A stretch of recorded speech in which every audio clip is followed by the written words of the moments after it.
Like a bat out of hell, a stretch limousine carrying Vince McMahon and his crew is barreling north on I-95 on a March night in 1985.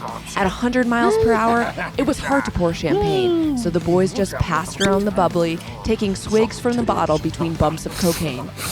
Jim Stewart, Vince's chauffeur, saw the belligerents from the rearview mirror and reduced his speed, wary of being pulled over with drugs in the car. Let's go! Come on, Stewie, screw the cops. We get pulled over, I'll get out of it. Vince wasn't one to let the law get in his way. Plus, he had a lot to celebrate. The group was headed back to Vince's home in Greenwich after pulling off the first ever WrestleMania at Madison Square Garden.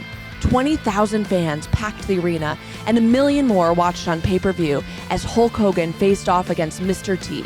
The event grossed $12 million, and Vince, who had just taken over the wrestling organization from his dying father, was on top of the world. Yeah.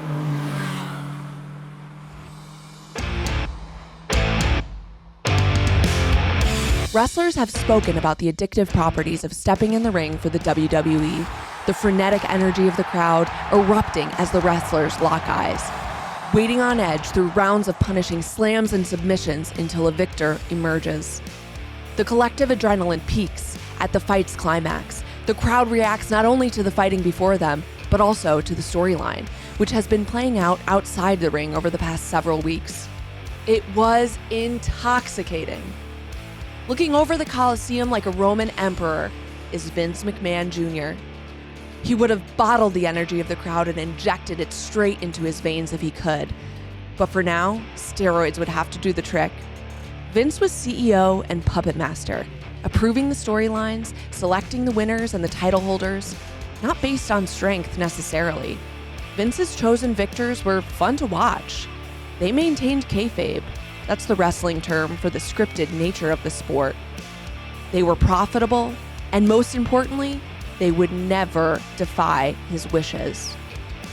As far as the WWE was concerned, Vince was more powerful than God. And Vince would know, because he once wrestled God. He's the holy roller. Oh, boy. He's the hipster from heaven. Oh.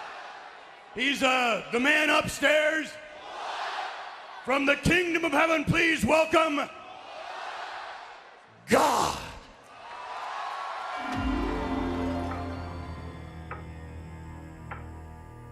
But casting a shadow outside the walls of Madison Square Garden was an adversary too powerful even for Mr. McMahon.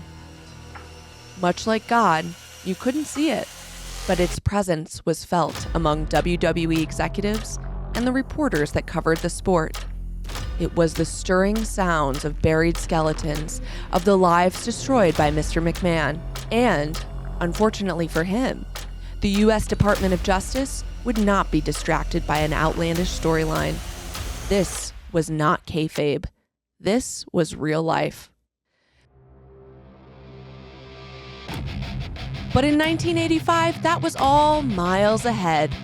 For now, the almighty Mr. McMahon flashed his signature wide-mouthed smile, his eyes practically popping out of his head with excitement, his impossibly swollen muscles bursting under his polyester suit as he screamed, I've got an insatiable appetite for life, and I want more, more, more. This is the Corporate Gossip Podcast, WWE and Vince McMahon, a worm with a mustache. Hey, this is producer Mike. If you want to binge all of season 4 right now and not have to wait for weekly drops, head over to our brand new Patreon, patreon.com/corporate gossip. All audio and video are up there right now for the entire season. Plus, not only can you binge the entire season, there'll be discussions with Adam and Becca about each episode. So head over to patreon.com/corporate gossip and sign up now. All right, let's get into the show. Read, brother. Welcome back to another episode of the Corporate Gossip Podcast. I'm your host, CPA Scorned, Becca Platsky. I'm here with my co-host and my brother, Data Analytics Playboy, Adam Platsky. And we're talking about WWE and Vince McMahon. I was so excited to do this. I think this was another Adam suggestion. I didn't know a ton about wrestling before this, but I have been deep in a place of the squared circle for the last few months, consuming everything I can about WWE and the Vince McMahon saga, and I'm ready to rip. To rip. It's so rare that we have these episodes that have become topical while we're researching it, right? Yes. We never get to do that. We only get the tea after the fact, and then we start researching. It is a moving target here. So this is ultimately, at the end of the day, no matter how the story ends, it's a story we have seen before, a million times before. It's a deeply traumatized child who inherits their father's business and fills the void left by the adults that failed them with money. This is a man who takes a business that a lot of people are passionate about, specifically the people who labor for him, and exploits the shit out of them, gaslights them, makes them feel like he loves them like sons, and then leaves them broke and injured. This is a man with zero self-awareness about being a Nepo baby. Here's a quote from Vince McMahon. When somebody pointed out how terrible his childhood must have been, he said, "This country gives you opportunity if you want to take it. So don't blame your environment. I look down on people who use their environment as a crutch." I'm going to get into that a little bit later. But this is a man who spends his time inflating his own legend, telling half-truths, and silencing his critics. And here's another quote that opens up the book Ringmaster. This is a book by Abraham Josephine Reisman. It is unreal. Producer Mike and I listened to the audiobook on a round trip down to Atlanta over Christmas, and then I read the actual hardcover book. It's so amazing. And we actually have a special surprise coming in relation to this book. It should drop the same week that we release this episode. So here's the book. You can find it on our bookshop.org storefront. Can I give my before and after review in one sound? Beforehand, I was excited. My review would have been, woo! And then after having listened to it, it's, woo. I love that. So here's the quote. McMahon Jr. is the modern day Hitler of professional wrestling. And if you told him that to his face, he'd take you out and buy you the biggest steak you could eat. That's a quote from Nature Boy Buddy Rogers. So here's, as I educated myself on professional wrestling, and if you, like me, don't have a background, don't skip over this episode. I promise you, this is going to have more juice. I mean, all of our episodes are juicy, but this is up there with the juiciest of them. And you're going to enjoy it, even if you have no idea what professional wrestling is all about. So let me give you a little background. Professional wrestling is really more like sports theater. Most wrestling matches involve two wrestlers. One is the good guy. He's known as the face, or she. And one is the bad guy, the heel. The match itself is semi-choreographed, and for the most part, it is fixed. And that's not to take away at all from the athleticism, which, to be honest, before I read this book, I did not appreciate the athleticism that these athletes have to complete on a nightly basis. And we're not going to get super deep into what happens in the ring on this episode, but there are a few other terms I want you to know. The first is kayfabe. Kayfabe is a word for what the public perceives of the wrestlers. So you're supposed to believe that these two wrestlers really actually hate each other. So in the reality TV show world, it's like Ariana and Tom cannot be seen out together having dinner. That would be against the principles of kayfabe. If, even if whatever their relationship is within the house, it has to stay that way outside the house. We actually have to believe that these two people hate each other. That's such a good analogy for that. Yeah, that's really great. Like in the previews of this current season of Vanderpump, when there was people videos taking videos of seeing Ariana followed by Tom into a restaurant. Oh, people were like, what pissed. is this? This is not this is not kayfabe. It's not kayfabe. You got to maintain it. Yeah, you absolutely have to. The other part about kayfabe is you're also supposed to believe that the wrestling is real. Again, this is very similar to reality TV show. We know that they're on a TV show. They're obviously doing in the moments, but we also kind of can suspend disbelief and believe that there is actual conflict going on and that this conflict is representative of their real life. People in on the secret are called smarts, and the ones who aren't are called marks. Wrestling itself has been around forever. Did you know that Abe Lincoln became a household name when he won a very famous match in 1831? I didn't know that. That's the second most famous thing he's done. From the 1940s until the 1990s, wrestling was operated by a lot of smaller regional promotions. So you'd had the Southern Wrestling promotion, the Tennessee organization, the Texas, Appalachian, etc. So wrestlers would work for one regional promotion, and they could be exchanged for wrestlers in other promotions. And you'd have these like local celebrities because the promotion wasn't nationwide and the matches weren't televised. So each promotion kind of had their own like special elements about it. And it was different. You go to Tennessee and see their style. You'd go to Texas and see Like their barbecue. style. It's exactly like barbecue. And so what Vince McMahon Jr. can be credited with is consolidating all of these small promotions, starting with the one that he inherited by his father into one World Wrestling Federation, later becoming the World Wrestling Entertainment, and growing the fandom of professional wrestling by exploiting this new technology called cable and satellite television. But as you hear this story, consider, on the road to becoming a billionaire, maybe for Vince McMahon, the real treasure was the lives he ruined along the way. So much carnage. Are you ready for Corporate Gossip 1? This is going to be stylized a little bit different today for this episode. Are you ready for Corporate Gossip number 1?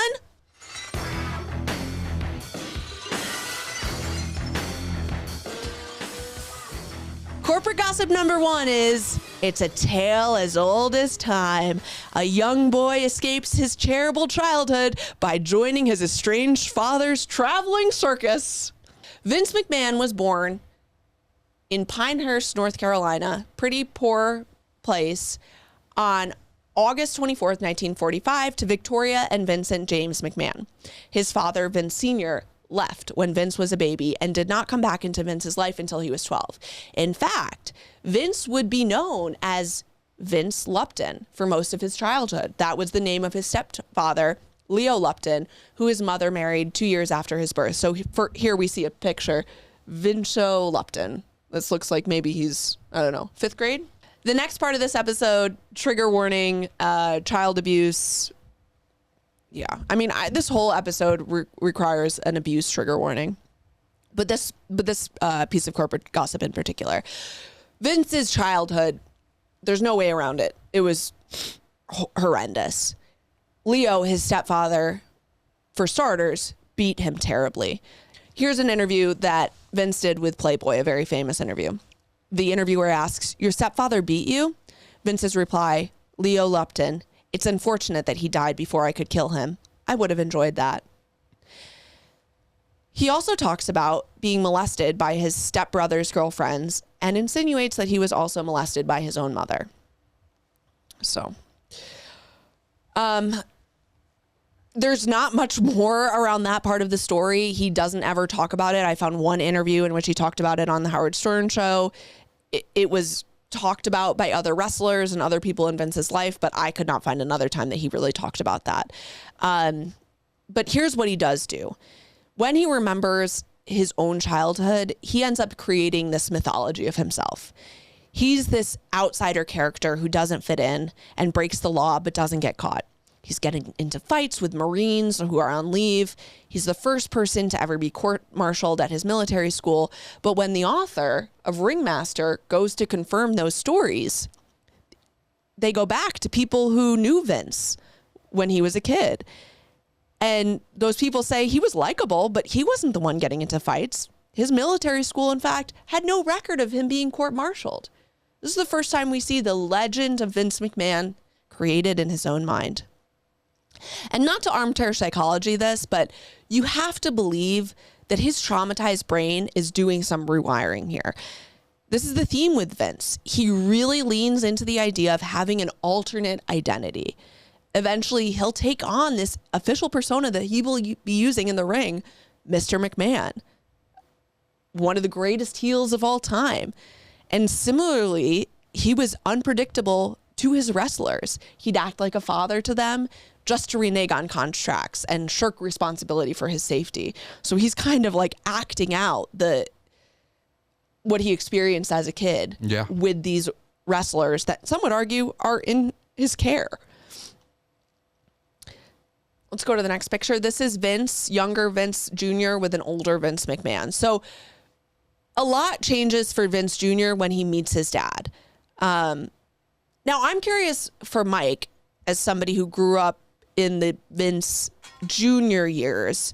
How did you perceive the relationship between Vince Jr. and Vince Sr.? Was that part of none? So you Zero. I came in when it was already conglomerated. WWF. That's when I came in, and that's when I only knew it from that point. So you would have if somebody asked you then, would you have thought that Vince McMahon created it and he never inherited it from his father? Vince McMahon Jr. I would have assumed was Shane McMahon, his kid. That's how. So you would have thought had no idea. I assumed that Vince was the boss. So you wouldn't only have, one. in other words, you had no idea he was a Nepo baby. Correct. Yeah. I don't think a lot of people know that. I think a lot of wrestling fans know that. I mean, I knew that eventually, what happened, but it didn't affect me. Like, I don't care. It didn't affect your perception of Vince. Still don't care. Yeah. Either. How much of being a Nepo baby? Okay, yes, he got a business from his father, but as we'll see, I mean, he had to expand that business with his own wits. It could be a very small business if he wasn't running it. If it was an alternative universe and somebody else was running it, he should be credited with some of it. It's almost like a previous episode where Ted Turner was basically given a billboard company and he turned into I don't think there's a correlation between what Vince Sr. was doing and what Vince McMahon ended up creating. Even though he learned it, he learned what wrestling was from his dad, but the WWF is Vince McMahon's brainchild. Through hell or high water and all the absolute insanity that took place to get to where it is, it's because of Vince McMahon Jr. Ted Turner and Vince McMahon did have a lot in common. And I'm going to read you the background of Vince Sr.'s business and Vince Sr.'s involvement in Vince Jr.'s life, and then you can kind of decide for yourself. So Vince Sr. leaves Vince Jr.'s mom and basically started a new family.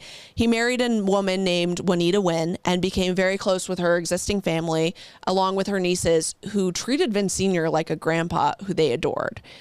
And Vince is 12. Imagine you're meeting your biological father at his beach house in Delaware. And here's how he describes his first meeting. He says, "When I met my dad, I fell in love with him. I fell in love with him the moment I met him." On another occasion, he said, "There was just this instant attraction that my dad felt and that I felt. He was just wonderful, caring, bright man." How crazy must that have been? Put yourself in Vince Jr.'s shoes at 12. Regardless of the fact that Vince Sr. left Vince and his brother, there's no way for Vince Jr. to look objectively at this man. Right now, he's seeing him as the dad he should have had with the family he should have been born into, as opposed to the alternative, this physically and sexually abusive mother and stepfather. Like, if this doesn't set you on a path to tirelessly fight for your father's attention and approval and love, and think about the way that fucks with your relationships that he'll ultimately have with his own family and his own kids and with his wrestlers who he treats like family or his version of family. I mean, I can't imagine that as your foundation, as your starting point. Yeah, so Vince gets he gets to go to his dad's beach house and gets these 2-week glimpses of what life could have been. And then he looks back and goes to Pinehurst with his mother and his stepfather to a house of horrors. Yeah. A lot of resentment. In a trailer park from this beach house. It's really traumatic. So by the 1960s, this is a few years after Vince Jr. met his father, Vince Sr. Vince Sr. is running the World Wrestling Federation, which despite its name was basically the Northeast regional professional wrestling promotion, but it was one of the biggest of all the promotions at the time. And it wasn't until 1982 when he sold the company to his son, who at that point was involved with the business. He was an announcer. And also, he was a pretty shitty announcer. Like, everybody who looks back at him at this time is not like he's a wonderful announcer. He's kind of awkward. He's quiet. He's weird. And a lot of people were surprised that Vince Sr. sold that business to Vince Jr., but it's also worth noting that Vince Sr. had pancreatic cancer at the time and didn't really have anybody else to sell it to. When Vince Jr. did take over the business, his intent was basically to blow up the business model that made his father successful. He knew he wanted to go big. Here's a quote. "Had my father known what I was going to do," the younger McMahon told Sports Illustrated in 1991, "he would have never sold his stock to me." Yeah, so one of the interesting macro trends I noticed, a lot of that comes from sources like Playboy, Sports Illustrated, Stern Show, tabloids. It's funny because this guy is essentially revolutionizing entertainment, right? But it doesn't seem like the business world respects him at all. Like, technically, he's a billionaire. Yeah. He should be speaking with Forbes. He should be Iger-esque or Ted Turner-esque. But he doesn't get any respect because he's palling around with half-naked men, right? That's an interesting take. I never noticed that. But yeah, most of the interviews he does are with... He's not doing the New Yorker. No. He's not doing the Wall Street Journal. It was just interesting when I was reading it. I was like, why is everything coming from Playboy? Anything you look, it's all like this Playboy interview, this SI interview, this Stern Show interview. There's no like hard-hitting pieces. Well, except for now. I know. Well, the question is, I don't know whether reporters reached out to him and he just didn't think it was sexy enough, or if they didn't take him seriously. It's hard to know because you have no idea what journalists and reporters pitched. Okay, so we're going to kind of fly by Vince's early years as an announcer. And if you go to the next picture, you'll see him with Ivan Putski. So we'll fly by his early adult years as an announcer and eventually successor to his father's burgeoning organization. But here's how he ends up being viewed by the professional wrestling community at the time that Vince Sr. dies. Again, this is from the Ringmaster book. This is about Vince Sr.'s funeral. So this is a quote from one of Vince Sr.'s friends who says, there was a very small wrestling contingent at the funeral because Vince's Sr.'s friends from the business were all mad at Vinny Jr. Vince Sr.'s niece said about Vince McMahon, people who loved Uncle Vincent did not love Jr. So quite the family schism. Okay, you ready for corporate gossip number 2? Yeah. What the Rock is cooking.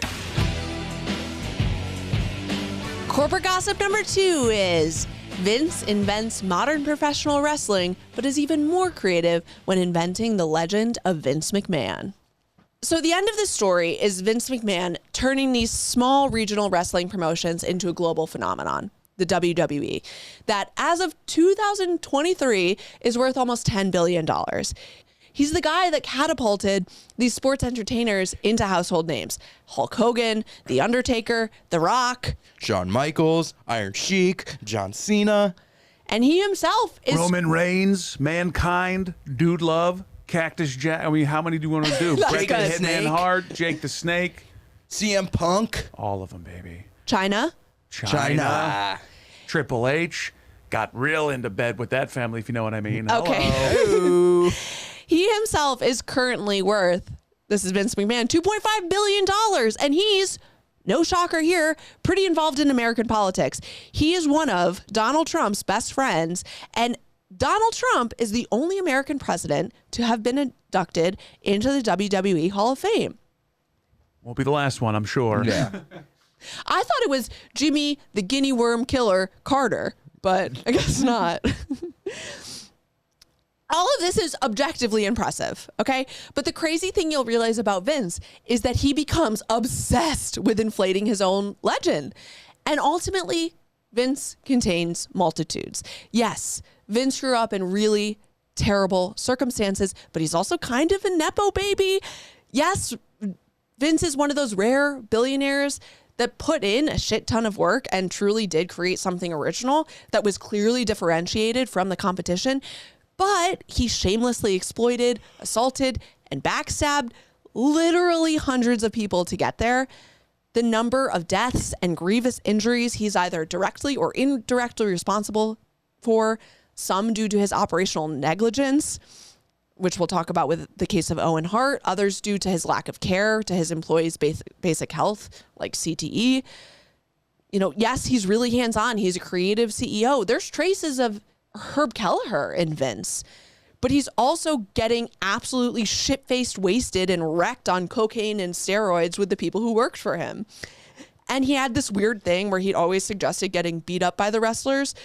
Like, there were times in the book where he'd be like throwing out ideas around and be like, I don't know, guys, like, I don't know, like just throwing ideas around, like maybe you could punch me. Cause you want to punch me? You guys can punch me if you want. Okay. let's play devil's advocate here, all right? With the issues we have with McMahon, which you're going to get into not way later, but later. So aside from being a shitbag, which warranted given his upbringing, right? I do think that not warranted, but understand. Fine. Cool. Thank you. Okay, so I think there's a level of responsibility that the wrestlers take on the physicality of the sport. So I've watched a few wrestling documentaries. I watched most recently something on Netflix about a smaller wrestling contingent in Louisville. And the people that wrestling attracts as wrestlers are kind of fringe people, not fringe people, society outcasts, I guess. But I think there's a level of responsibility that they take, and they understand the risks that they're getting into. They're also consenting adults. There's another argument I have against CTE, which at the time, prior, when they're coming up, no one knew anything about CTE. I mean, the NFL had the same argument, right? If they're taking the steps after the fact, that's a different story.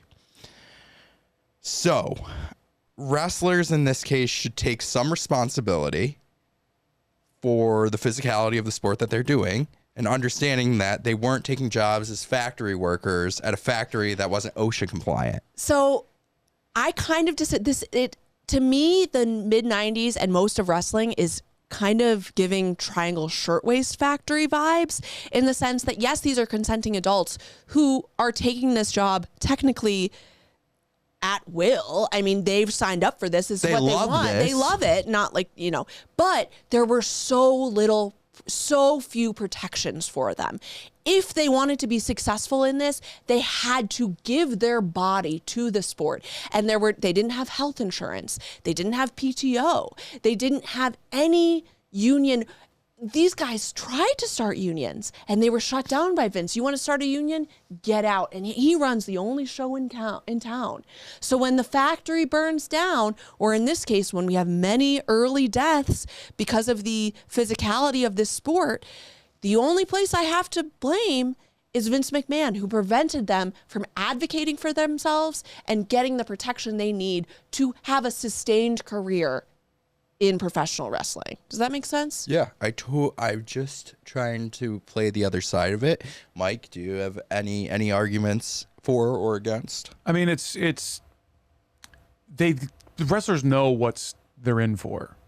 Like, it sucks to say, but it's like any other entertainment. You're going to deal with maniacs, narcissists, people that have the control of your career in the palm of their hand, and they know, no wrestler goes in going, "I'll never get hurt."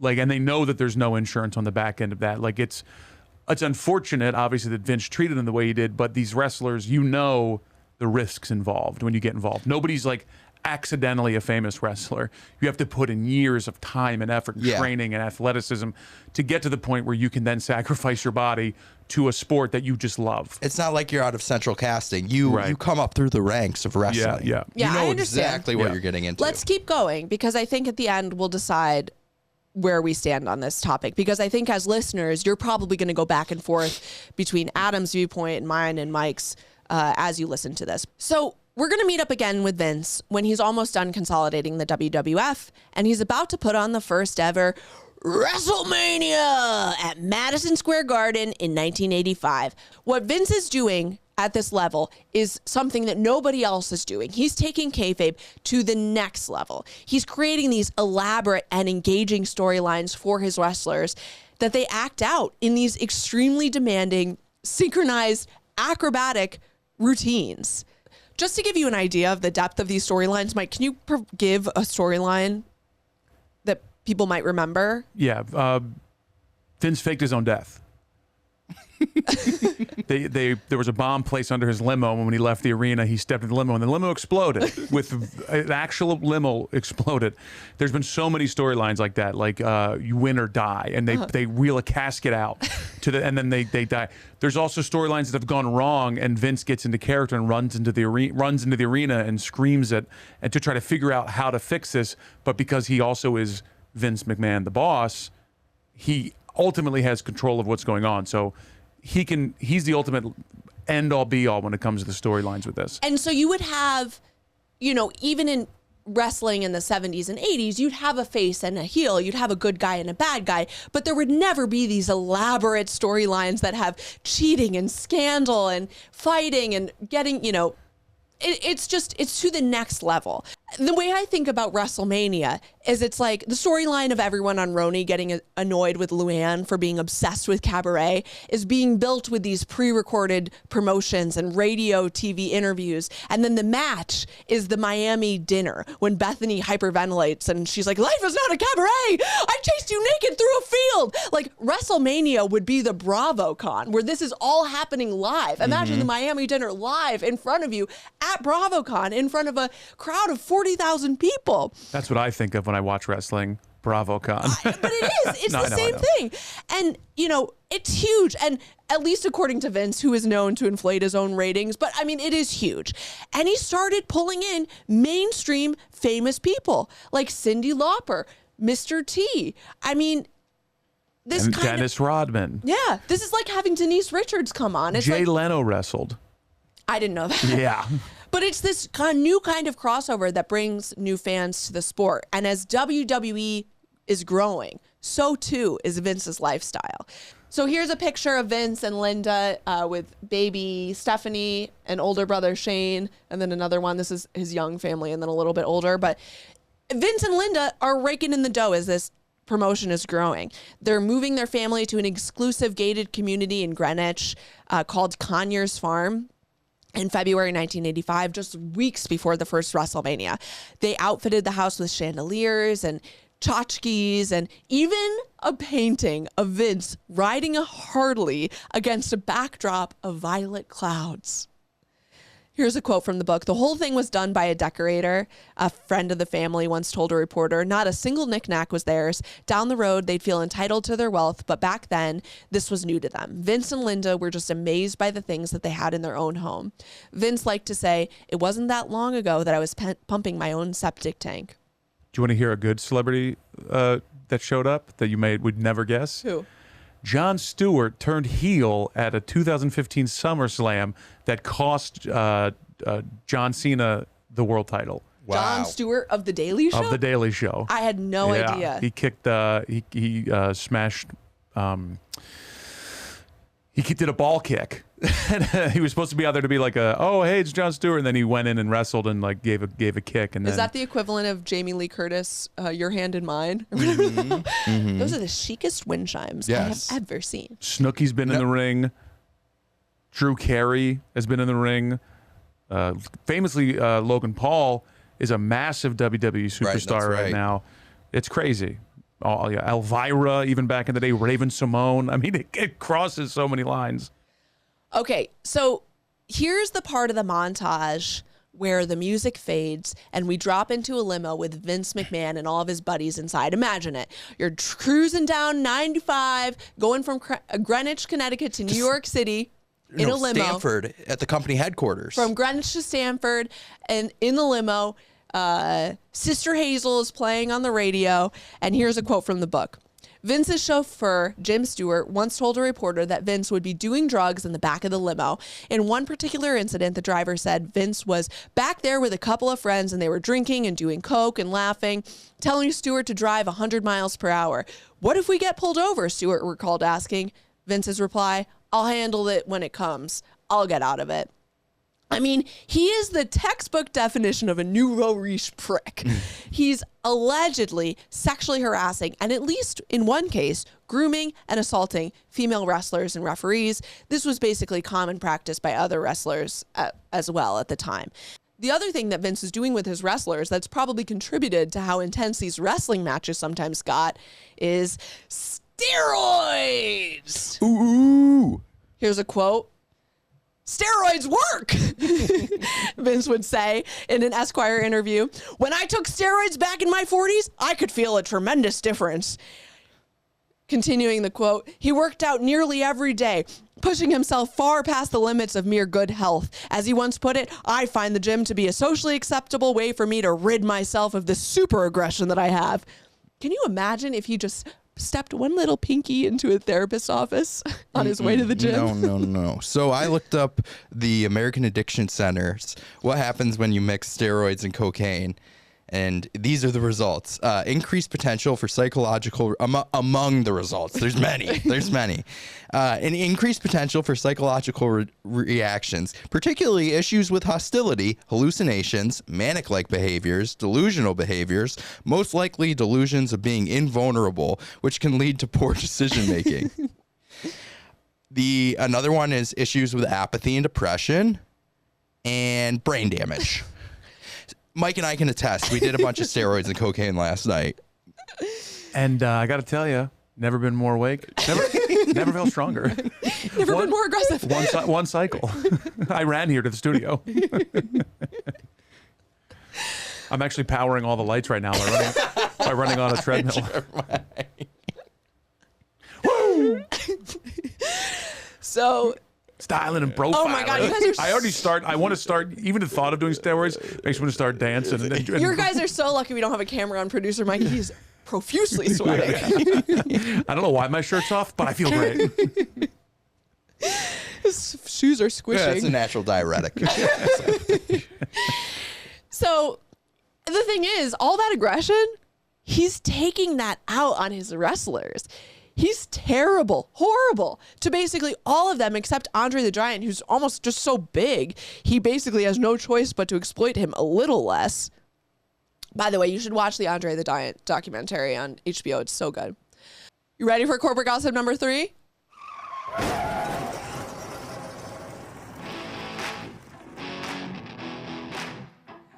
Corporate gossip number 3 is we interrupt this programming for a message from Becca's high horse.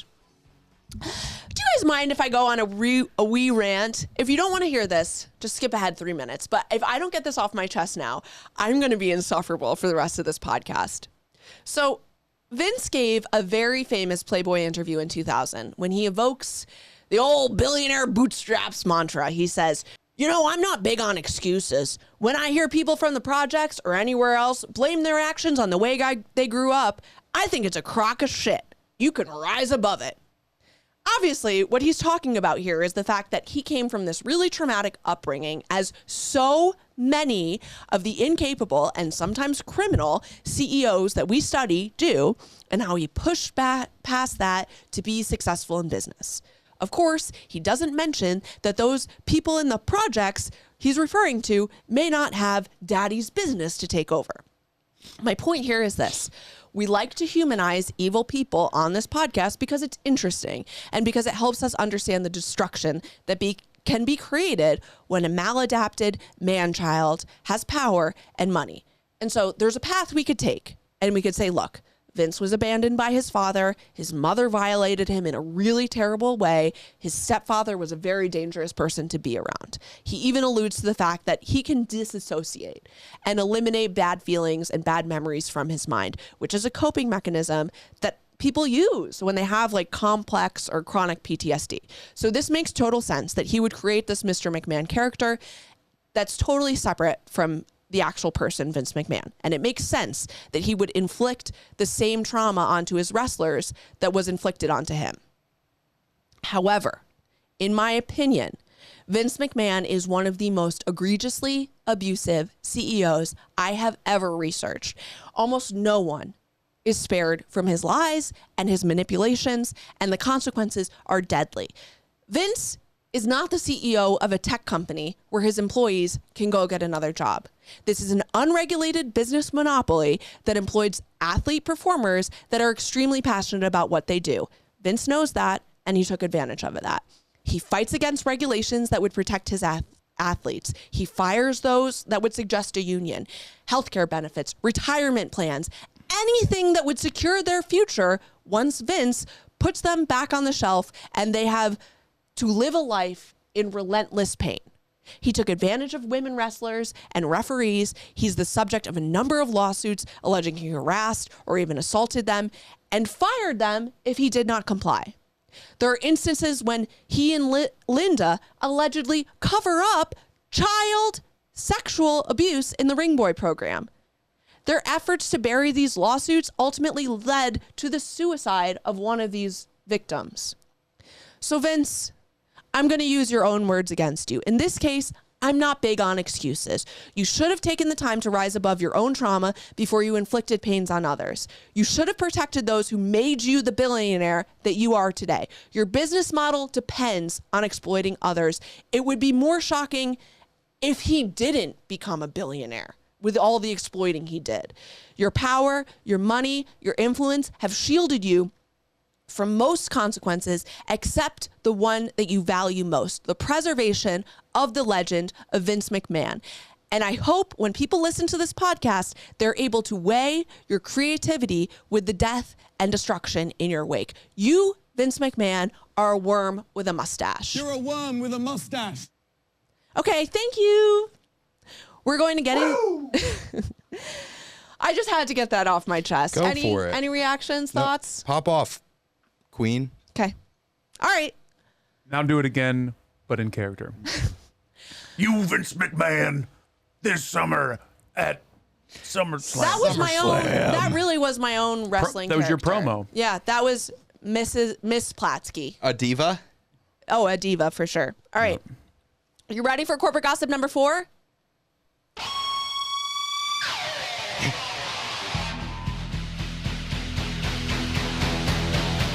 Corporate gossip number 4 is, help, I'm regulated and I can't get up.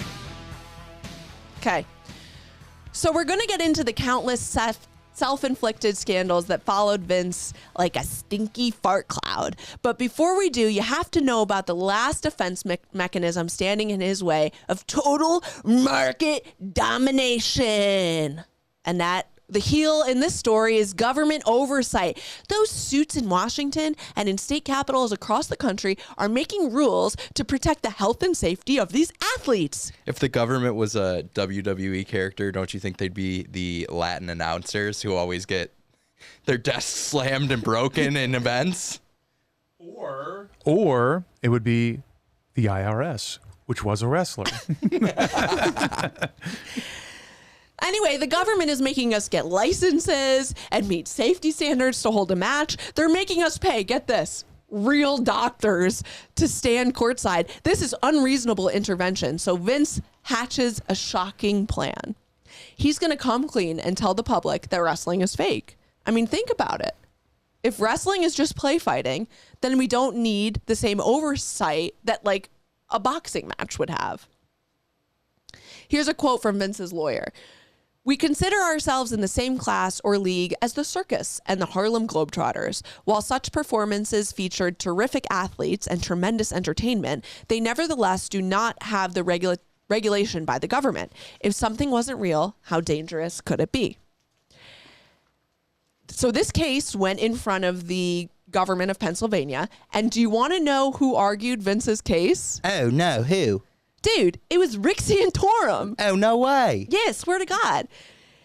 Damn, dude. Philadelphia Inquirer at the time noticed that in the run-up to the vote, Rick Santorum got Linda and Vince to treat more than 20 people to complimentary tickets, hot hors d'oeuvres, beer and soda at a wrestling match. Staffers from the governor's office, included some who had oversight of the state athletic commission, had their photographs taken with Hulk Hogan. I love this move. This is a pretty slick move by Vinny. I hate that it came to the detriment of these people, but credit to McMahon for the sidestep. Also, this is like the weakest greasing of all time. Like, all it took was a keg, some brats, and some clam shots with the Hulkster to get the government's ear. Like, no strip clubs, no, like... Come back into the locker room and do some steroids with us. Yeah, we got steroids and cocaine, bro. Come on back. You want to get power slammed by Stone Cold? You want to get the stunner in the ring? And these are like dweebs from the state athletic commission being like, oh yeah, that sounds awesome. But this is also why you can't gamble on wrestling and never have been able to, because they had to admit that it was rigged. That was part of it, yeah. So it changes, yeah. So it worked. McMahon's pleaded their case and bribed enough lawmakers that wrestling was deregulated pretty quickly across the country. On the other hand, kayfabe is dead. There's a very famous 1989 New York Times article that's titled, "Now It Can Be Told, These Pro Wrestlers Are Just Having Fun." And people call this article by Peter Kerr, The Death of Kayfabe. Jimmy Binns, who is the former head of the Pennsylvania Athletic Commission, said, once they deregulated it, they was kind of like allowing the animals to be in charge of the zoo. So now these wrestlers, or sports entertainers who are often on the road wrestling like 300 days a year have even less protection. And the cat's out of the bag that these matches are predetermined, but that doesn't make them any less harmful on the body. You're still slamming yourself on this mat with very little give. You're falling 10 plus feet onto a table. It's dangerous. And a lot of wrestlers are injured on the job, broken bones, dislocation, torn ligaments, and obviously concussions. Vince's promoters basically jab them with some steroids, a few amphetamines, and some pain pills and get them on the mat the next night. Skittles, baby, Skittles. And this is nothing, that's nothing about the drugs that are taken recreationally. Here's professional wrestler Roderick Toombs. Mike's gonna... AKA Roddy Piper. Mike will read us a quote. You bring cocaine into the picture? Someone gives a wrestler an 8-ball of coke? Well, he goes, I'm up. I'm eating. Okay, here's my buddies. I'll have some drinks. Holy hell, it's 4 o'clock. What time's your plane? 7? When do you need to get up? 5:30. Does a line, gets on the plane. It's time to fight. Pfft, no downers there. No, let's go. But nice to have a little painkiller in you as you go in, or a lot. Woo! This is like a regular day training at BlackRock, though, really. So different. I mean, oh God, their poor bodies. So it's no surprise that very frequently these wrestlers are dying prematurely. Here's a short list. Eddie Guerrero died at 38, arteriosclerotic heart disease. Andre the Giant, 46, of heart failure, died of heart failure. China, 46, died of overdose. Crash Holly, 32, died of suicide. Big Daddy V, 43, died of a heart attack. Road Warrior Animal died of 60 of a heart attack. Road Warrior Hawk died of 46 of a heart attack. Randy Savage died of 58 at a heart attack. Oh, yeah, brother. Dusty Rhodes died of 69 of kidney disease. And the person that we just quoted, Roddy Piper, died of 61 of cardiac arrest. And there's three deaths that I want to talk about in particular. The first is Jimmy Snuka. He died at 73, but I don't know if I can say allegedly, or since he's dead, I can just say he did murder his girlfriend in 1983. And Vince McMahon allegedly paid off the cops. So they would say it was an accidental death. Posthumously, he was diagnosed with CTE. Owen Hart died at 39, actually of a fall during a WWF event. It was called Over the Edge, I think. And what's even crazier is this really gruesome death happened at the beginning of the show, and WWF management decided that the show must go on. They carted his lifeless body away and just kept going. His family did sue the organization for negligence and received an $18 million settlement. And another one, Chris Benoit, which you were going to talk about. Yeah, I think a lot of people our age would remember this. This was a big story. In 2007, Chris Benoit killed his wife and 7-year-old son before killing himself. After his family sent his brain to West Virginia for examination, and a doctor there summarized his condition, saying, Benoit's brain was so severely damaged, it resembled the brain of an 85-year-old Alzheimer's patient. The WWE acted swiftly to wipe Benoit's name off the website and completely after the incident. And I don't know if we said, but Chris Benoit was 40. With the brain of an 85-year-old, and Yeah. Owen Hart was 39. Yeah, so, I mean, it's awful. It's not a hot take to say many of these deaths were a direct result of the reckless environment that Vince fostered. Yes, these guys loved what they did. There's no doubt about that. But there were 0 people who were looking out for their health and their safety. There's a famous 2003 episode of Real Sports with Bryant Gumbel about untimely deaths in wrestling, and they interview Vince. Let me show you this segment. Have you ever seen this, by the way? Yeah, I think I have it up, actually. Do you have a reason why these people would be dying under the age of 45? Why don't you ask yourself that question? I mean, why are you indicating that's my responsibility? These people are dead because... I'm asking you if it's in any way, shape, or form falls on your shoulders. I would accept no responsibility whatsoever for their untimely deaths, none whatsoever. As far as, and you've got that little look on your face like, geez, Vince, how can you possibly say that? Well, but none whatsoever. I mean, they wrestled for you. They were part of your organization. They worked a couple of hundred nights a year for you. They live this lifestyle. Oh my God! You can't believe. Oh, can you see that look? I mean, how can you possibly say that, Vince? How can you look that way and you're giving me the old sympathetic No, I'm not. stuff? I'm honestly curious. Because I told you, these individuals worked for our organization at one time. They also worked for other organizations. I'm not responsible for the way the business was then. I wasn't responsible for the way the business, how they grew up in the business, and whatever personal bad habits they developed. Why am I responsible for that? I gave them the opportunity. Well, you ran it. I ran one organization. You controlled the biggest organization. I don't think we were the biggest at that time, quite frankly. Okay, we're the sole surviving organization now. But as far as looking back on all of this, these individuals developed a lot of bad habits. That's not my responsibility. It might have been hard to make out if you're not watching this on YouTube, but at one point, Vince literally mocks the reporter's question and reaches over and tries to slap the reporter's paper out of his hands. Do you think it was the steroids or the cocaine? I know. I was thinking the same thing. I'm no psychologist, but something makes me think if you're having that severe of a reaction to a question, you're kind of telling on yourself. And interestingly, in 2021, a bunch of wrestlers, including the families of Big Daddy V, Road Warrior Animal, and Jimmy Snuka, brought suit against the WWE, and it went all the way to the Supreme Court. They accused the WWE of knowing the risks of head injuries, but not warning its wrestlers. They say that WWE exploited them and denied them access to healthcare and workers' compensation. Ultimately, the Supreme Court declined to hear their case. So it was effectively dismissed. Afterwards, Jerry McDevitt, a lawyer for the WWE, said, "We're glad it's finally over. We were completely vindicated." It's a real Trump language there. Yeah. Total exoneration. Mm-hmm. It's frustrating because, there are Vince fans who are reading that statement and believe they actually were vindicated. But the evidence is pretty damning. And as of 2023, there's another active lawsuit that's trying to get the WWE to pay for treatment for nursing homes for some of these guys with early dementia. And we'll see how that plays out. It's crazy. I think this goes back to the lack of respect for wrestling and wrestlers as a whole. If this is the NFL, this case is totally heard, right?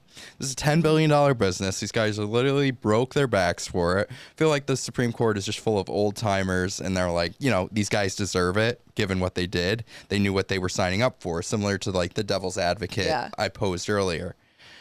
On a separate note, I think Brett Kavanaugh would be completely sympathetic to the cause. According to his calendar, when we look back at it, he and Squee loved wrestling between the beach week and their diligent weightlifting schedule. Adam loves Brett Kavanaugh calendar lore. I have to go back and look at it because I'm always like, the Squee spelling screws me up. Right. S-Q-I. Yeah. S-Q-U-I. I will say, listen, as negative respect that I have for Vince McMahon after researching this, I have tremendous respect for the wrestlers. What they've done, is incredible. And I'll never look at a wrestler the same way. It's still real to me, damn it. No, I really do. It's really impressive what they do from an acting perspective, from a physicalities perspective. Well, that was an impression I was doing of a fan at an event saying he knows it's fake. And he was crying, saying that we know what you do. Like the fans were basically, that's like the call to arms of all the fans being like, we know what you do is fake. But it's not. It means that it's so much to us that this is real to us. Yeah. And that's what it was. He's like, it's still real to me, damn it. It's very funny and very, very good. Wrestling, I don't want to take this lightly. Wrestling means a lot to a lot of people. As much as I say I take reality television seriously because I think it is a reflection of society, I think WWE is the same way and it should be held in equal esteem, which is, to me, very important. I'm not saying that this is, I'm not coming up with this term, but this is soap opera for men. Yeah. Mm-hmm. It's the same formula as a soap opera. This was sports entertainment soap opera. Which is art that should be taken seriously. I don't say that in jest. It's very similar to reality TV. It's 8-week story arcs. Yeah. Leading up to a final event. Yeah. My cousin was a professional wrestler, Samantha St. James. Shout out, Philly Circuit. Oh, your cousin? Yeah, she's married with kids and got a good career now. Oh, nice. But she was an incredible athlete, still is, and she was in the circus for a while. She's a badass. Sammy St. James, shout out. Shout out. Just had her second baby. Oh yeah, buy her coffee at Wawa if you see her. is my favorite part of the podcast, where I get to thank all the people who supported us via Buy Me Coffee. If you don't want to commit to the Patreon and you still want to support the pod, you can do so by going to buymeacoffee.com/corporategossippod. And you get a shout out, which I'm going to do right now. If you don't hear your name, don't worry, we'll get to it this season. Mathis, Cynthia S., Charlie, Paul D., Alice F., Emilia, Shelby C., @Paz Rabbit, Amy, Ingrid J., Joe, Jordan, Jessica, Dave, Liat, Maddie, old friends of the pod, the Brady family. Thank you guys so much for your support. We really couldn't do this without you. This is a labor, but it's a labor of love, and your guys' support really makes it worth it. Every dollar that you guys send to the podcast goes right into the production. We pay for all of the subscriptions to do all of our research and book. There's a lot of people that actually work behind the scenes, and so we get to pay them, and it does put a dent in Mike's Topo Chico addiction. So thank you again from the bottom of our hearts. All right, you ready for corporate gossip number 5? I think I'm cute. I know I'm sexy. Corporate gossip number 5, the devil in a red dress. Vince escaped regulation. He escaped sexual assault charges. He escaped worker safety lawsuits, but he was about to meet the only antagonist that couldn't be shushed with a mouthful of money. Woo! Nancy Reagan! I'm just a sexy boy. I'm not your boy. It's 1991. I'm just kidding if I did the whole thing. It's 1991, you guys. And the Reagan administration's war on drugs is in full swing. Unfortunately for Vince, the FBI had set its sights on the WWE, whose wrestlers, they worried, were influencing young kids to take steroids. And Vince didn't want all of his wrestlers publicly deflating, but he felt like he had no choice. He had to order his wrestlers to cut out the drug use. Wrestler Bret Hart remembers him saying, "My hands are tied. I can't have any more scandals. I hate to do this to everybody, but we got to do it to protect the company."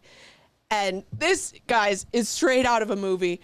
Vince looks around and realizes that he has all these drugs that have to be gone by morning. And he knows there's only one thing he has to do: throw an epic rager. So the book does an incredible job describing this night. I'm just going to pull some of my favorite passages, starting with Bret and Owen Hart, who joined Vince and the wrestlers at a strip club. I mean, that's just where the party got started, near the San Antonio airport. I think one unintended benefit of this podcast is we offer an excellent short list of the best strip club destinations. To date, best destinations are San Antonio from this episode, Houston, Enron, Orlando and the greater Miami area, Insys, and Baltimore for Under Armour. Top 10 list coming soon. We'll do a rundown. Don't forget Tampa, runner-up. Ooh. This is again from Ringmasters. The strip club was packed with wrestlers, all discussing the upcoming drug cutoff. Some of the guys, the ones who had gotten deepest into the steroids, had a panicked look in their eyes, Bret recalled. It was like steroids were more important than their jobs. Bret's anxiety spiked when around midnight, Vince strolled in. This was extremely unusual. As a rule, Vince never hung out with his employees, and Bret was nervous that the boss would notice that he and Owen were stoned. But then he realized that Vince was way more fucked up than they were. Shit-faced was how Bret would describe him later. Slap-happy drunk. Vince's tie hung loosely around his neck as he made his way over to them, Pat Patterson clutching his arm and trying to walk him back out. But Vince shook Patterson off. Tonight, he was gonna party with the boys. Vince grabbed a drink and settled in beside Davey Boy and Brutus Beefcake. Over in another corner, though, Bret could hear Hawk and his tag team partner Animal joking about trying their finishing moves on Vince. They were joking, that is, until Hogan told them, "You guys don't have the balls to do that. You're not gonna do it." Hawk cleared a stripper off one of the poles and climbed up on the dance platform. Holy shit, he was really going to do it. Hawk jumped off and gave Vince the most pansy, delicate clothesline, Bret says. Vince sort of gently fell backwards. Beefcake and Hogan caught him and set him up on his feet. There was a sigh of mixed disappointment and relief and a round of polite clapping. So this is me. Throughout the night, Vince keeps egging these wrestlers on. He's like, come on, hit me, slap me, push me around. It's very strange, and it's kind of like these early stages of the actual wrestling persona that Vince will play out in the mid-90s. Not only that, these guys are facing impending steroid withdrawal. Just cut cold turkey. Mood swings must be out of control. And Brett remembers this, and he says, it's just a really weird, almost dreamlike night that you wonder, like, if it really happened. I never saw Vince let his hair down like this ever again. So this wasn't the end of steroids in wrestling, obviously. Just a few years later, in 1994, Vince is on trial again for allegedly supplying steroids to his wrestlers. This is a high-stakes trial with jail time on the table. And to garner sympathy with the jury, Vince shows up one day in a neck brace that many thought was just for show. Vince is ultimately found not guilty, and his behavior is reinforced. He can literally do anything he wants and get away with it. Are you ready for corporate gossip number 6? Well, enough is enough, and it's time for a change. Corporate gossip number 6 is, Doreen, I'm a showman. I walked down to the edge of that stage and I gave those people what they wanted. this is a Real Housewives of Beverly Hills callback. In reference to Dorit and PK's failing marriage. That's right. So the problem with all these scandals is that Vince's focus is being pulled away from the business. And by 1995, ratings are taking a nosedive, which is not good because Vince has got hush money to pay. And worse, this leaves an opening in the exact shape with the perfect pencil mustache outline of one of our favorite corporate cuties, Ted Turner. The Braves have become a winning team in baseball. CNN is the leader in world's news and information. And now WCW is about to dominate the globe in professional wrestling. God, I love Ted Turner so much. If you're new to the show and you haven't listened to that episode, it's one of my favorites. The funny part about this part of the story is, Mike, to call back to what you said later, Vince and Turner are kind of similar. Both had pretty bad trauma from abusive parents. Both inherited burgeoning businesses from their fathers. And by 2023, they'll both be sporting pencil mustaches. But their personality could not be more different. Ted is like an angel compared to Vince. And at this point, Ted buys World Champion Wrestling, or as he says, WCW. WCW. And goes head to head with Vince. And for 86 weeks, it works. Ted is really threatening Vince's monopoly. He's beating him in the ratings. But on the 87th week, Vince debuts his new strategy. A rebrand! More violence, more sex. I want wrestlers dressed up as pimps, and I want a bunch of women dressed up as prostitutes behind them. I want blood. It's lewd. It's offensive. In the words of Brian Solomon, who is a wrestling historian, quote, it was almost like Vince's own inner self kind of exploding onto the WWF product. Violence, class warfare, sexual content, and edginess. So the latter half of the 90s is the birth of what's known as the Attitude Era. And it's specifically targeted towards teen boys. And what do you know? Producer Mike is just about to turn 13. And I was perfectly fixed to the TV. I actually went to a WWF event. I saw The Rock. I saw Undertaker. I saw Mankind. I was in pure heaven. And I also was positioned, can I tell a quick story? Yeah. I was positioned perfectly in the arena where I could see the backside of the curtain behind the Titantron, which is the big screen that they play, where I could see the wrestlers coming off and going back. And Mankind put this crazy show on, and he's screaming as he walks back. Two people are helping him get down the stairs.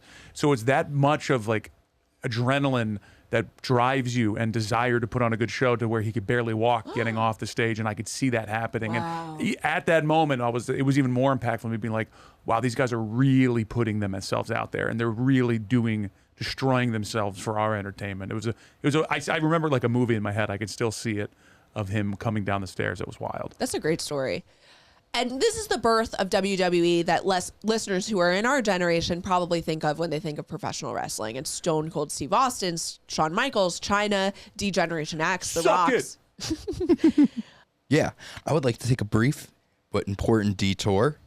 I want to remember China, who was on the most epic season of Surreal Life ever for all those millennials out there like me. Yes, it is the one where Flavor Flav and Bridget Nielsen sparked it up together. Oh, and don't forget Christopher Knight and Adrian Curry Rhodes. What a time. Wait, I was trying to remember why I know China so well. And Yeah. it's from the Surreal Life. It wasn't from Wrestler. I That's totally right. forgot about that.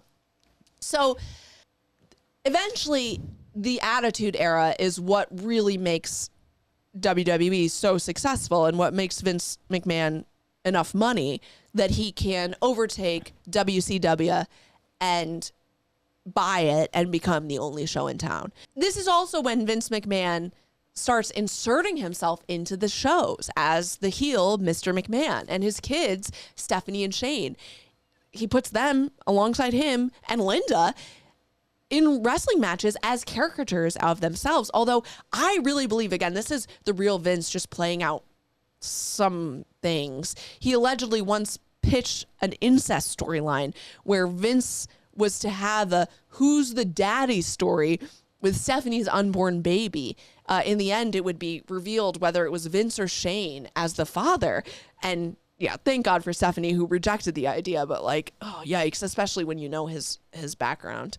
And this is also the era where WWE becomes a cash printing machine.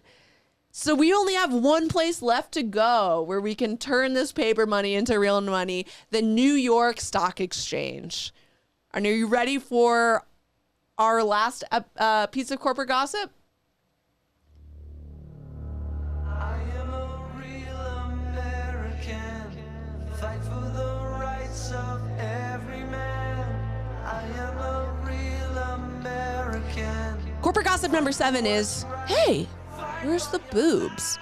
So the WWE became a publicly traded company on October 19th, 1999, and Vince becomes a billionaire. Here's the problem. The marketing guys over at Ogilvy and Mathers can't sell figurines of Val Venus's cum gun. Real character, by the way. So they're like, you guys have to turn the sex and violence down just a little bit because this is not sellable to appease our customers and shareholders. But those teens who are now in their 20s say, bring back the Attitude Era. We want boobs. This sucks. It's getting too clean for them. And so from 2001, 2 years after they went public, to 2022, WWE ratings have gone down every single year. That said, I mean, they're still making good money, even though the audience is shrinking, mainly through licensing fees from big networks like Fox and USA. So even though the fans are pissed, Vince is taking his check to the bank. And I'm not keyed into the current wrestling zeitgeist, though Mike is closer than I, but apparently the fans are pretty bummed about the product that they've been getting. You talked about current WrestleMania coming up, right? Well, yeah, they're with all the stuff that's going on with Vince McMahon currently, which we'll get into. There's a lot of trying to save the brand, and Paul, aka Triple H, in real life, Stephanie McMahon's husband, father to the kid, the lineage of the McMahons, he has been finally figured out a way to right the ship a little bit with the current storyline with Cody Rhodes and bringing The Rock back into the fold, which is something that nobody necessarily wanted, but they figured out a way once they realized the fans were pretty pissed about it, that they turned Rock heel again, and now it's actually starting to work. So it started off like they're going to lose the WWE, and then now it's getting back. But they're, again, that's to the credit of the tenacity and the writing and the ability to go kayfabe and become the character. They are righting the ship. But here's the thing, like at this point, because of the consolidation of wrestling, if fans are pissed, like there's not many other places that they can go. Like back in the day of local wrestling promotions, you'd have this variety of wrestling that you just don't get when there's only one game in town. And really, what's WWE or Vince McMahon's incentive to change? His customers aren't the fans anymore. It's the networks and it's the shareholders. There is additional competition out there with All Elite Wrestling, or AEW, which you might have seen aired on TBS. Funny enough, AEW is also founded by a Nepo baby, Tony Khan, the son of NFL team owner and billionaire Shahid Khan. So and he got a payout from his dad, part of his inheritance, and he was just a lifelong fan of being of wrestling. And so he goes, I'll just start my own wrestling company. It's not looking good currently, though. He's running out of money. Yeah, they're bleeding. So, and guess who not too long ago made an appearance on an AEW broadcast? Shane McMahon. Oh. So there's rumors that is Shane going to buy AEW, and then Vince, he's going to be competing with his dad's old company. It's a quagmire. Yeah, it is a quagmire. But it's great. But Vince, regardless of all this kind of like corporate drama, Vince was still pretty safe despite all of his actions until 2022. Finally, things start slipping for Vince McMahon. And he starts to finally face the consequences of his actions when that year, and I want to name these reporters because they did an amazing job from the Wall Street Journal. This is Joe Palazzolo, Ted Mann, and Joe Flint. They release a bombshell. This is Wall Street Journal exclusive. WWE's Vince McMahon agreed to pay $12 million in hush money to 4 women. So effectively what they had reported is Vince wired company money as hush payments to these women. And it says $12 million on this report when it came out, but later reports indicated that the hush money payments were closer to $20 million. You think he was getting guidance from his old confidant? Yeah, Donald Trump. Yeah. Yeah. I mean, it's interesting that they're very close friends and their stories are pretty similar, right? Yeah, I mean, this was hush money payments, just to make it really clear, for sexual assault or harassment that Vince had directed their way, and so that they would not bring suit against the company and, cause WWE any more scandals. Remember back in the steroid days, Vince said, I can't have any more scandals. And he said, you know what, but I'm not going to change my behavior, that's for sure. So I'm just going to do what I want to do and pay these women off. So that comes out, and Vince's response, I mean, look, he knows what he has to do, which is what he's been doing all along. Nothing. He takes the stage that night at WWE, doesn't bat an eye. Why would he? He's gotten away with worse. But this is a public company now, Vinny boy. Wire fraud is an SEC violation. And now the DOJ is involved, and more stories come out. More women come forward. And after 40 years as the CEO of WWE, he retires. Notably, the only reason he cited was his age. This is unfathomable to most wrestling fans. I mean, they thought he would be at WWE until the day he died. It's his whole life. I mean, we talk about how many CEOs who see their companies as vestiges of themselves. It's literally like an arm or a leg. It's part of them. And this is summer 2022. And Vince basically handed the reins of the company over to Stephanie, who got to run it for 6 whole months before the investigation concluded. And you'll see why I put heavy air quotes around that in a second. And Vince returns in the beginning of 2023. And Stephanie stepped down from the company altogether. Now, reports say she was annoyed about being demoted and she, quote, didn't need the money. But that's got to be tough. I mean, she had expected this whole time to inherit it from her father. She finally does. And he just cannot let it go. Yeah. Since then, there's been a lot of corporate movement with the WWE. In 2023, Vince sold, maybe this was because he knew what was coming, but he sold a third of his WWE holdings to TKO, which owns UFC, and is in turn owned by Endeavor. Fun fact, Endeavor CEO, Ari Emanuel, who's the inspiration behind Ari Gold and Mayor Entourage, but Rahm Emanuel's brother as well. And Rahm Emanuel, former mayor of Chicago's brother. And in terms of WWE leadership before, more presently, it's this guy, Nick Khan, who was this big agent at CAA. So you have like these two entertainment guys who are effectively running the business side for a time, while Vince McMahon was running the wrestling side of the business in 2023, if a little bit more behind the scenes on the board of directors, even though we knew like all of these decisions are still going through Vince. That is until early 2024, like a month ago, when the WSJ releases another bombshell. Oof. You should Google, if you haven't already, Vince McMahon today, because his face has changed tremendously in the past 12 months. Steroids and cocaine. Yeah.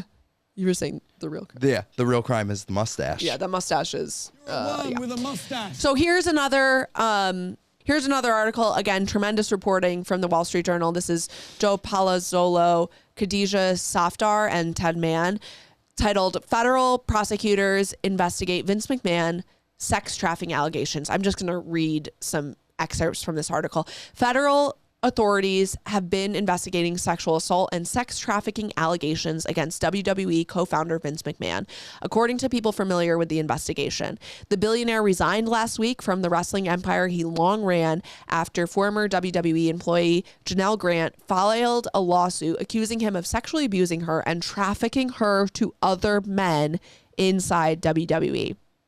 Wrestling Inc., which is a wrestling magazine, describes it like this.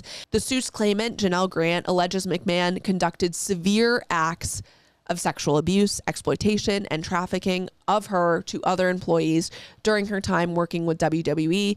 It's alleged that WWE as a company was complicit in McMahon's actions, allowing McMahon to conduct himself in a predatory way and target Grant, who is mentioned as being in an extremely vulnerable position when she first met him. And according to the suit, Grant suffered from PTSD and required extensive inpatient treatment, and her symptoms, which the suit lists as flashbacks, rashes, weight loss, insomnia, panic attacks, and nightmares, made it difficult for her to leave home, and she had to sign an NDA, so she couldn't even say that she was employed at WWE.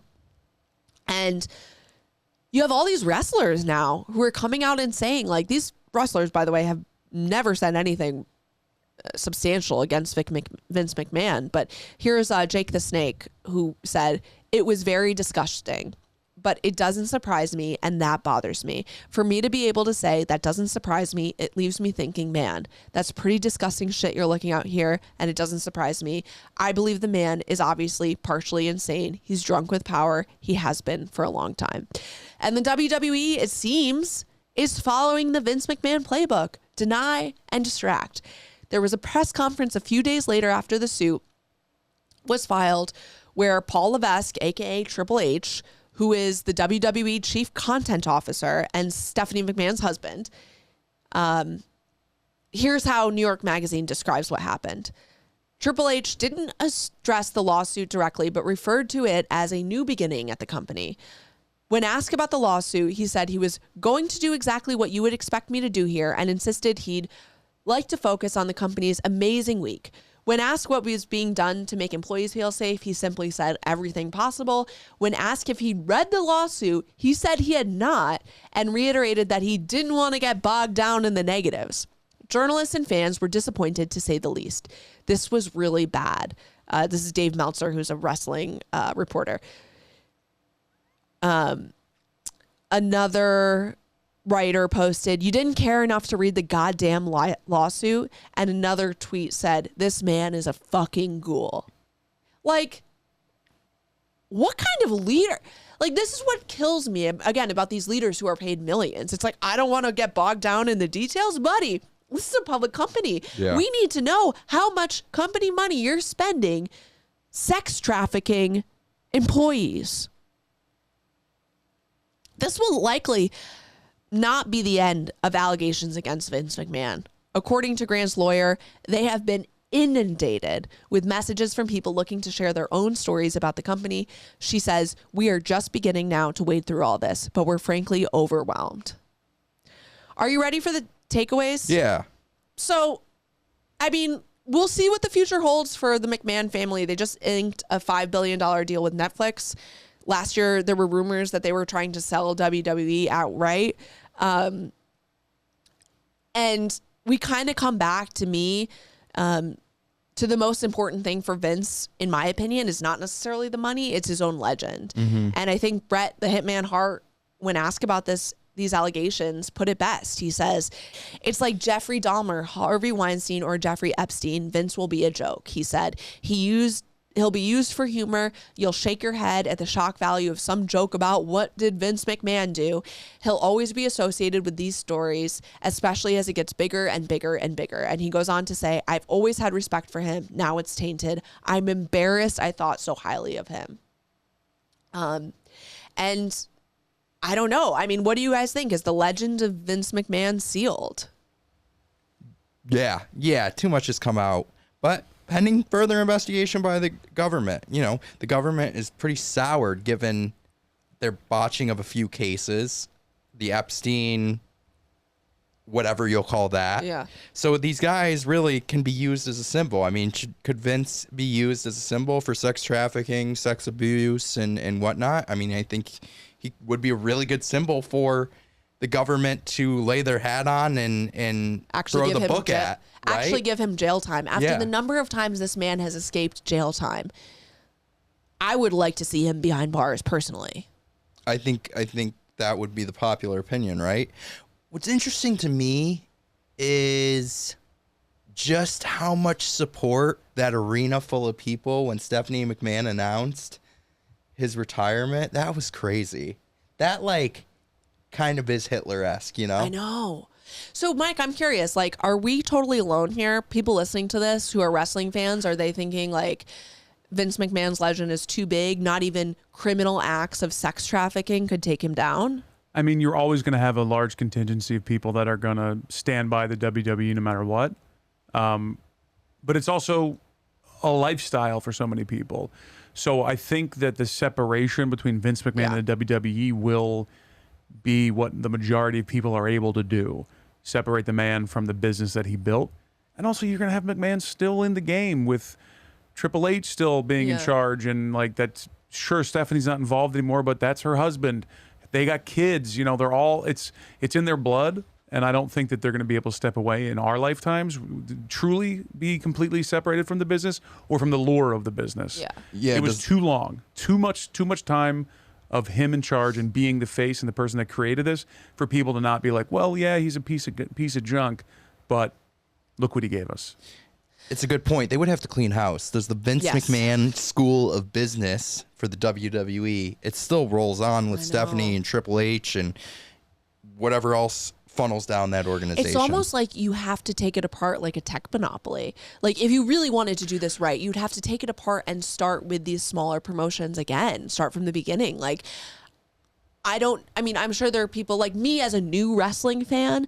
I don't know that I could sit here comfortably and participate in it knowing everything that's going on with the exploitation of these people. If I knew that they were able to have a union, if I knew that they were safe, I'd be much more comfortable getting into it. Now I'm a new fan. I don't have vested interest. Well, now that there's this massive corporations now in charge, there is no one person says all. Yeah. You know, the storylines are going to have to go through approval. Like it's going to be like a regular corporation rather than Vince just making a decision last minute, deciding he didn't like the end of the Royal Rumble in 2005 and running into the ring to change it while snapping his knees in half. You know, that's not going to happen anymore. You're not going to get that. It's going to have to go through a whole process. And because he really did no succession planning, because, you know, he tried to give it to Stephanie and then grabbed it right back. The problem is now there's a huge leadership vacuum. It's this guy, Nick Khan, who we said is a CAA guy.